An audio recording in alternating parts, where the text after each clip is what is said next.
Mumia. Allah, Islam na kami ni Islam. Ha? Islam kan fata. Anga toduka. Islam kubraire. Faka Islam. Au faka. Ito di ko ka to ram ya bang. Okay ni baga to. Allah, faka Islam kan ni sa. Wallahi toduka yira ni kan ni ro. Faka Islam.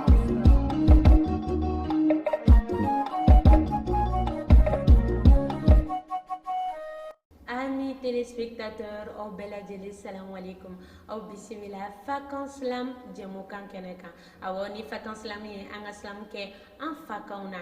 Aywa, bi jana metemeni jemukan ye ame kuma di tonton Kibaruma, ale be se ka foli lase au beladjeli matogomi. Tonton Kibaru. Ça va bien? Bashtinna. Quand je me réveille là. Aywa, quand vous connaissez d'accord. Kone ya tsika foka bomani gele yake ko ba stawla aw mo ko munum nga ngaw lege an foli boy ha aw salamu alaikum aw bien bi uba to kana tinso Ni ma fila kan afate ne. Aywa tabarakallah muni bi bula rawa kan sanga invité ma Tonton Kibaru. Amena ko jemukan konna la rubrique sabari bambolo. O rubrique sabaru no tonton Kibaru. A folo oui clip de la semaine. Kanga slammer do tawal manga slammers do ko ka barakele ko ga jaglane ko yira flebagawla o bolen ko fe rubrique flana o ye question d'actualité bolen ko fe rubrique sabana aleni laban o ye anga ko fle doni ni rubrique belebele sabari bambulo jemu kay kon nala ay wa tonton Kibaru Soni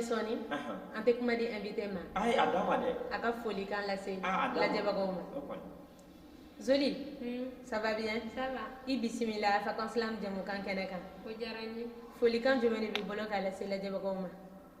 Ko an filɛlibaga n'a lamɛnbagaw bɛɛ ni ce u ka sigili la k'an filɛ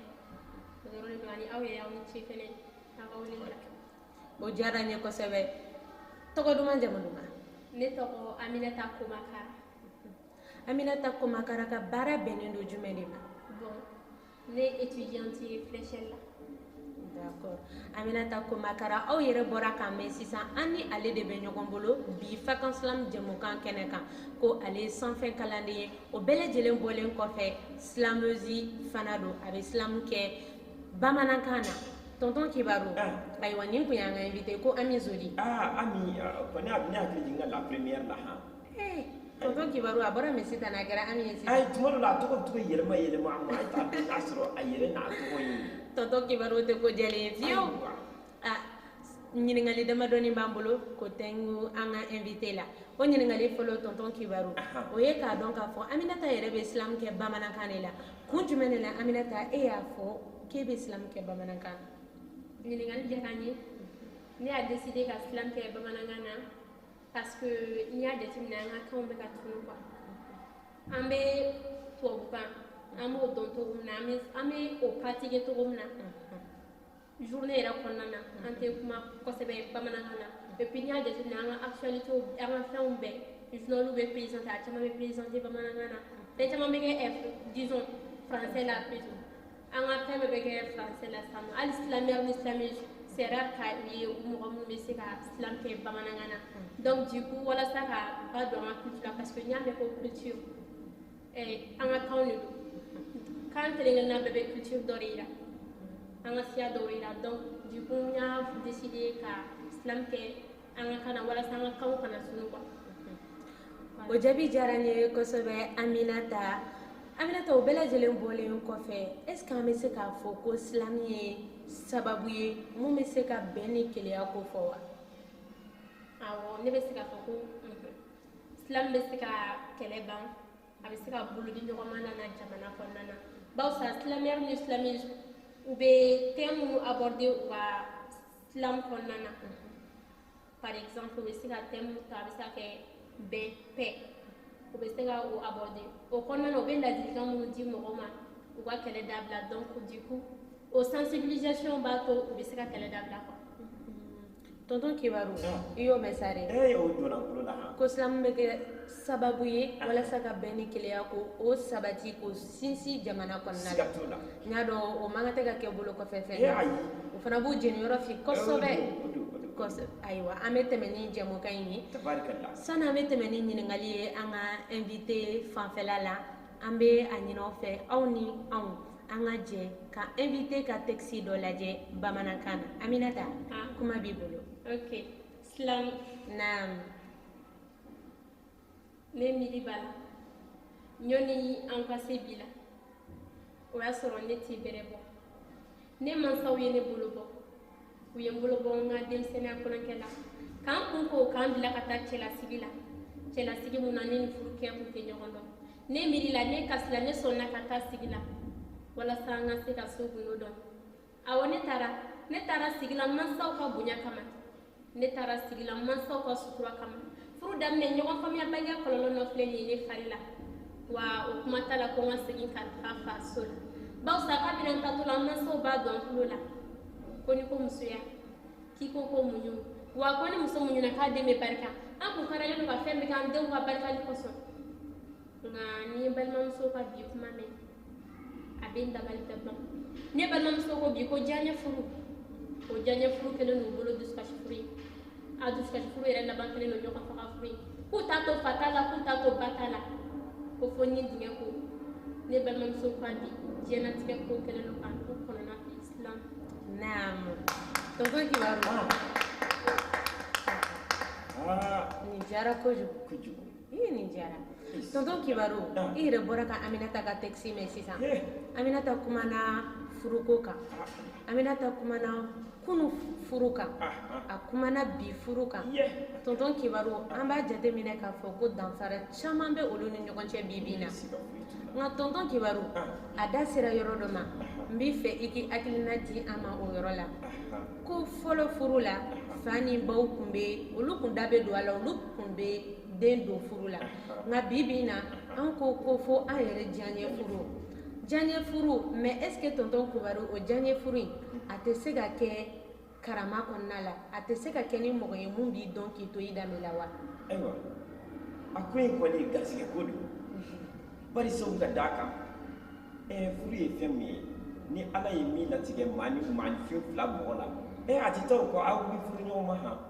diyaɲɛ furu bangebaaw y'o di ɲɔgɔn ma a bɛɛ y'a furu kelen de koyi nka an kɔni an bɛ se ka min kɔni fɔ a la kɔni dɔw kɔni bɛ se ka taa tugu batɔrɔma dɔw kɔ minnu t'u danbe la o bɛɛ la npogotigini b'a kɔ cucu la i b'a y'i ɲɛ na n'i m'a kɛ maloya k'i yɛrɛ la maa o maa n'i b'i bangebaaw lamɛn i b'a kɔlɔlɔ ye o tun bɛ anw di u yɛrɛ ne ni muso min di ɲɔgɔn ma o yɛrɛ taara ka ne to ni ko min na kuma a tɛ se ka ɲɛ nka furu kɔni fɛn belebele don ha furu ye fɛn barikama ye wa muso o muso n'i y'i muɲu furu la ni ala n'a kɛra jɛnɛ na i bɛ wo bɔ nɛgɛ la o ti kɔrɔfin i bɛ den barikama o nka ko diyaɲɛ furu de ayiwa ni ala ye min latigɛ maaw bɔgɔ la o t'a ni ɲɔgɔn ye han ayiwa ko in de filɛ nin ye sa an bɛ dugawu de kɛ cɛ fara muso kan ala k'an bɛɛ lajɛlen sɔn muɲu ani sabali la sabula muso dɔrɔn mago t'a la tonton Kibaru sɔni an bɛ tɛmɛ ni an ka rubrique fɔlɔ ye n'o ye clip de la semaine ye ayiwa tonton Kibaru clip jumɛn de bɛ bolo bi k'o yira anw na clip min b'an bolo bi ninnu ye sunkuru de ye a ko bama bi ko one love aw yɛrɛ kɔni b'a dɔn ko fɛ kɔni ye kelen de sa an ka jɛ k'o ka clip lajɛ one love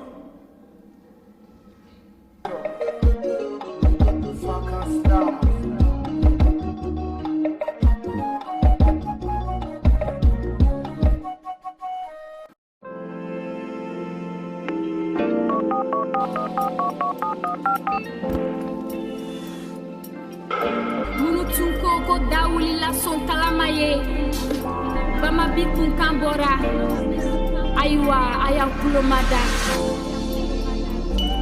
Chaque sourire que j'envoie est dédié aux enfants de cette justice perdante.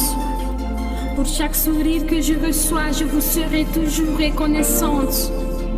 Big love aux sœurs et frères vendus et clandestins. En love je compte pas, en love je boude pas. Alors One Love à ceux qui nous apportent toujours leur big soutien. Ma Bamabi ne partage que des vifs cœurs, pour des cœurs abîmés par des douleurs. Pourquoi certains se déchirent pour une affaire de couleur? Sachez que moi, général, je ne partagerai que des vifs cœurs. On oublie les blessures, on se bisoute dans le pire. On enterre les rancunes pour qu'ensemble s'éclater en fou rire. Puis j'ai appris que certains cerveaux servaient des jacuzzi. Et c'est cassé, j'ai donc arrêté de servir à fond certains imbéciles. Je suis devenue rageuse depuis que ce monde m'a donné des soucis. Grave scienceuse depuis que j'ai appris qu'il fallait un visa pour les paradis. Avant quand Dieu ne sonne la dernière cloche, recevez du plus profond de mon cœur mon high big up. Et sachez bien qu'avant que j'ai payé ma première Porsche, je resterai toujours la même pour les partages du One Love. Un big love qui se partage, un One Love qui se donne. Un big love sans orage, et un One Love qui pardonne. Moi je l'offre sans limite, je l'offre à tout prix. Je l'offre sans la crise, je l'offre à ceux qui n'ont pas compris. À tous ceux qui m'écoutent à cette heure, je vous offre du fin fond de moi tout l'amour de mon cœur, ainsi qu'à toutes nos sœurs laissées sans beurre, sans oublier nos frères qui ont perdu leur tas d'honneur. Ils veulent pas entendre la Bamabia et son indépendance. Ils vont maintenant le comprendre à travers ce cœurs qu'on partage. Partager l'amour, certains partager des calaches. Je goûte pas Znavour, je préfère rapper sur Ipawan. Je peux pas écouter Radio Maria, mais apprécier Pepe de Bouba. Ils love nos rambas, ils love y'a pas de drap. Alors les mi albinos, je vous aime comme Salif Keita. Nous resterons debout même sans les béquilles. Voici le premier single de la Bamabi, le premier partage du One Love en public. Un One Love qui sera désormais notre politique.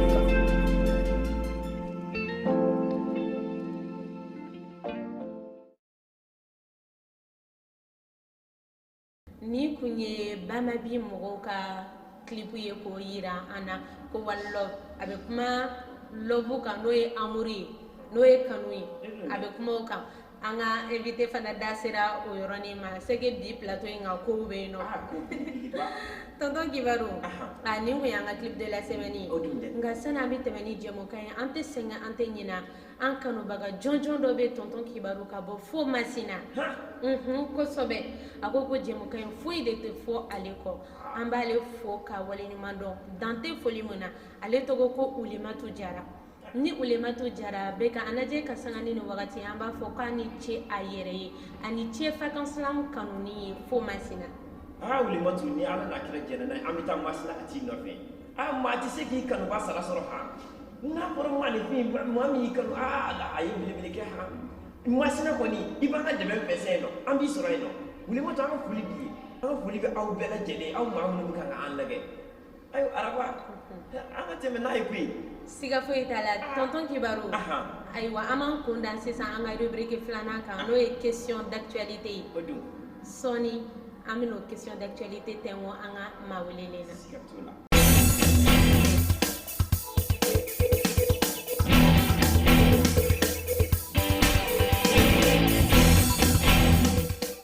Tonton Kibaru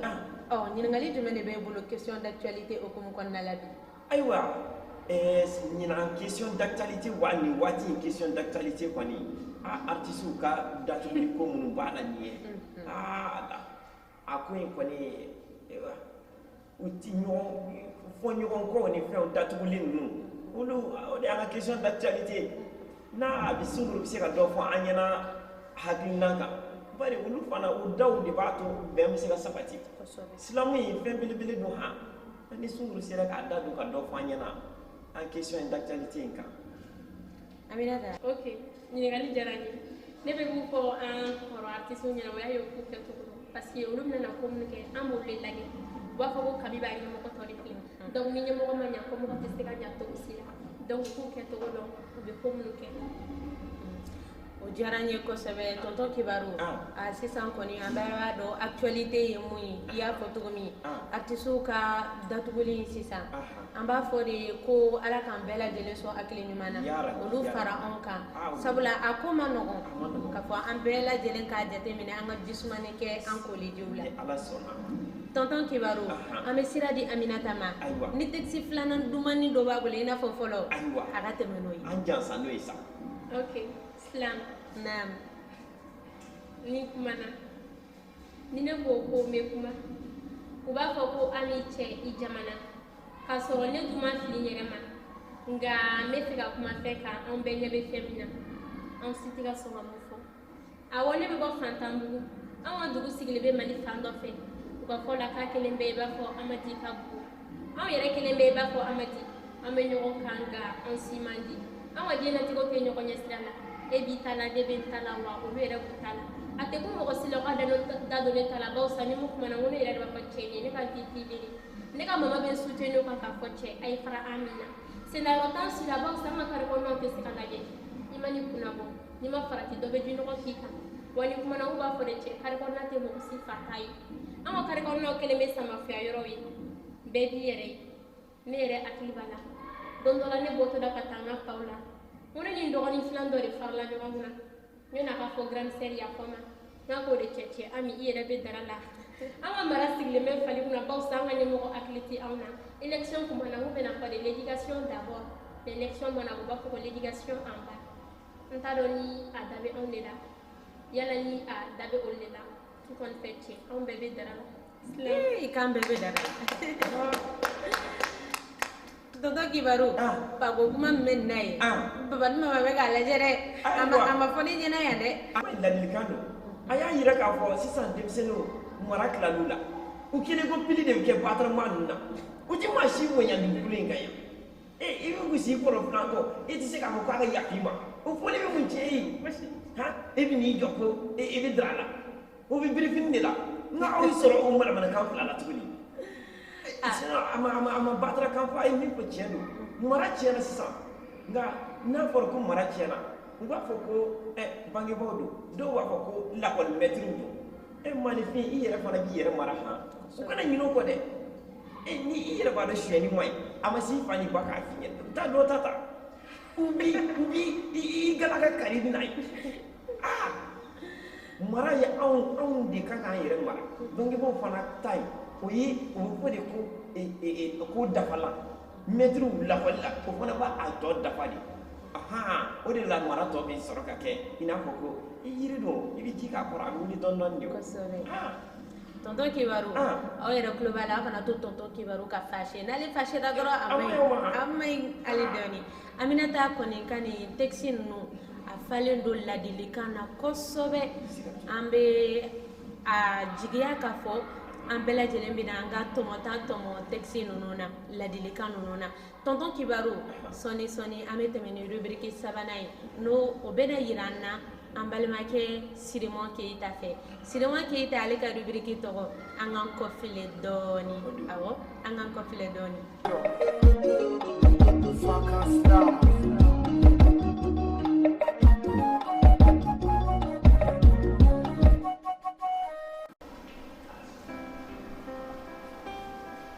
an b'a fɔ alhamdulilahi rabbil alamin tantu bɛ Ala ye masa jabaru kunu masa ani bi masa ani sini masa Ala min ye bi yira n na k'an sigi nin kɛnɛ kan an bɛ Ala barikada an bɛ sɔli a ka kiraba kan n'o ye Muhamadu ye kisi ni nɛɛma b'a kan k'an kanubagaw an'an dɛmɛbagaw barikada Ala k'u sara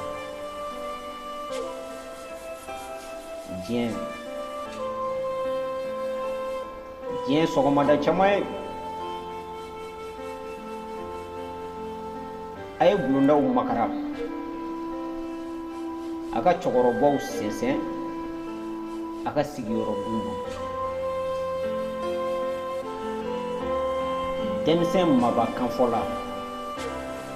n'a ma sigi cɛkɔrɔbaw tora a dɔn k'a fɔ a ye dɔ ta kɛ a yɛrɛ ta ye sinon a ka kɛ depuis Ala ye diɲɛ da kɔnɔ kamantan ma deli ka pan dɛ wa ɲɛ jigintan tɛ sɔrɔ diɲɛ ye jigi ye fo lahara an bɛ dugawu kɛ Ala kana na si jigin kɛ ni me hakili jigi musokɔrɔba dɔ la musokɔrɔba ne kun tɔgɔ ko jigani sogo a n'a mɔdenkɛ Fakuru Fakuru kun ye kamalen jigin den sarama kun don a wagati a b'a tile la denmisɛnniya fɛ ale de kun bɛ ban ko ma ko tɛ ban ma a ye n'a sɔnna min ma o bɛ kɛ dɛ denmisɛnya ye fa ye don dɔ Fakuru de y'a teriw wele ka na ka n'u lajɛ a fa ka bulonda la minfɛnw b'u bolo k'a daminɛ temafɛnw na fo ka taa se sisimafɛnw ma u ka sigarɛti kura bɔlen ko shisha olu n'a ɲɔgɔnna fɛn caman u nan'u to mini de la u bɛ ka diɲɛ kan bɛɛ fɔ fo ni kuma min ma don u kunkolo kɔnɔ u b'a fɔ ɲɛna kuma nin kelen jɛgɛni de bɔra bulon kɔnɔ ka na mɔden sigilen sɔrɔ kɛnɛma a n'a ka jɛkulu u bɛ ka nin fɛn sigarɛtini min n'u k'a ma ko shisha a ko mɔden mɔden wuli ka gɛrɛ na yan nɔ mɔden fɛn dɔ ka di mɔgɔ ye nka n'i y'i miiri i bɔkolo la i bɛ dansira mɔden dumuni fɛn dɔ ka di mɔgɔ la nka n'i y'i miiri k'a kɔfɛ a bɛ se ka na ni bana ye i bɛ jɛ a kɔ hali maa min tɛ misiw min yɔrɔ la bɛɛ b'a dɔn k'a fɔ ko filen ni galama tɛ yen mɔden ni sisima fɛn min bɛ aw da kɔnɔ bi k'a kɛ nin ye jahadiyaw nka an kɔni tɛ dɔ wɛrɛ dɔn ka da kan a bɛ ka fɛn min min nin yɔrɔ la n t'a tɔgɔ dɔn nka an kɔni b'a dɔn ani sigarɛti ka surun ɲɔgɔn na o la wuli i ka tugu fadɛ an ka don bulon kɔnɔ ni i masala dɔɔni ka da kan diɲɛlatigɛ ye kuma de ye maninfin i ni ala jɛra cogo o cogo i b'i ka wagati de kɛ i dan y'i ka wagati ye ka kɔn o don seli ye a ka di n ye i ka na n'i baro o yɔrɔ la Fakuru wulila ka tugu a mɔmuso kɔ u taar'u sigi bulon kɔnɔ a ko a ma ko mɔden ko yala sigarɛti e b'a nacogo dɔn wa a ye kɔntɔ a mɔmuso ma ko musokolo ne tɛ sigarɛti nacogo dɔn dɛ a ko wa mɔden o tɛ basi ye lamɛn diɲɛ kalan in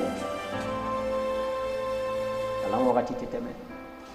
min kun ye Siriba ka maana dumani dɔ ye ko o yira anw na tonton Kibaru nin rubrique in n y'a dɔn a ka di e ye kojugu